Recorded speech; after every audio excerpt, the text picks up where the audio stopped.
मजा आ रहा है। यानी 8 अप्रैल को बैरकपुर में मंगल पांडे को फांसी की सजा सुनाई गई। फिर यहां से बंदा यूपी का मेरठ 10 मई से स्टार्ट हुआ एंड यहां से एक दिन के बाद यानी दिल्ली 11 मई एंड यहां से पता चला होगा यहां से कौन हेड किया, बहादुर शाह जफर।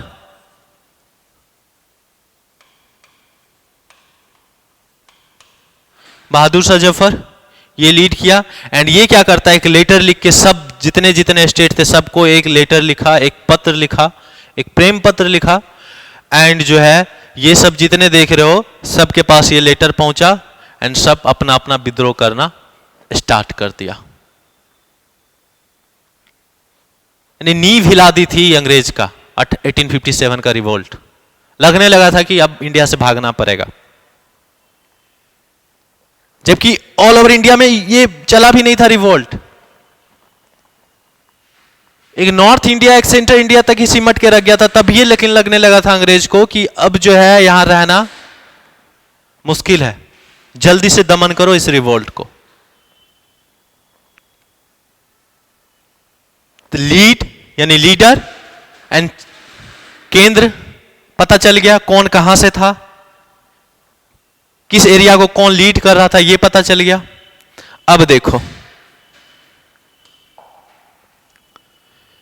विफल हो गया जो अंग्रेज जो सोचा था कि जल्दी से समाप्त करो 1857 के रिवोल्ट को, उसमें वो कामयाब हो गया।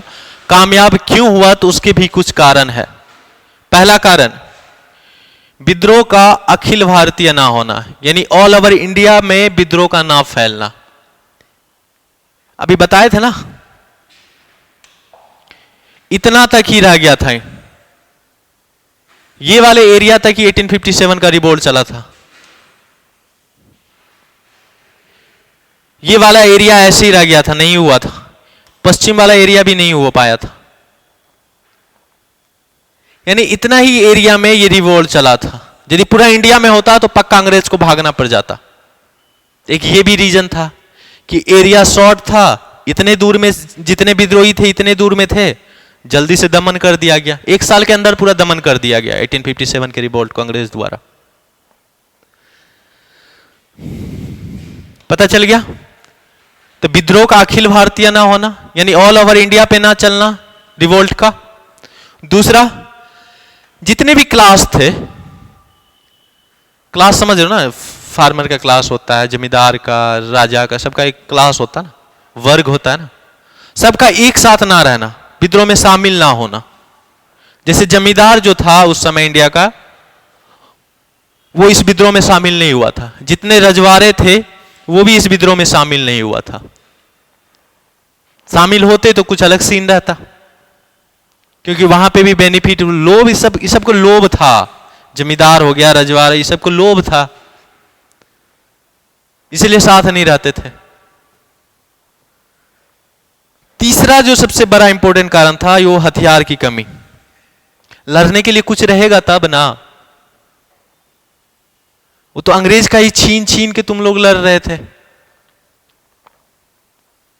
जितना भी सैनिक अटैक करता था, कोई भी थाना में जो भी बना हुआ रहता था अंग्रेज का, उसमें जो उसको गन मिल गया उठा लिया, नहीं तो तलवार से ही चल रहा है। किसान लोग लाठी से लड़ रहा है। अब भाई कोई गोली का कंपेयर लाठी से हो सकता है? 500 आदमी लाठी लेके खड़ा रहे, अब 5 ही राइफल लेके आगे में खड़ा रहे, तो कौन जीतेगा? जो राइफल लेके खड़ा है। तो एक ये भी बड़ा कारण था विफल होने का, जो सक्सेस नहीं हो पाया, हथियारों की कमी। ये कारण हो गया। इसका परिणाम क्या निकला? इसका परिणाम यही निकला कि अंग्रेज जान गया था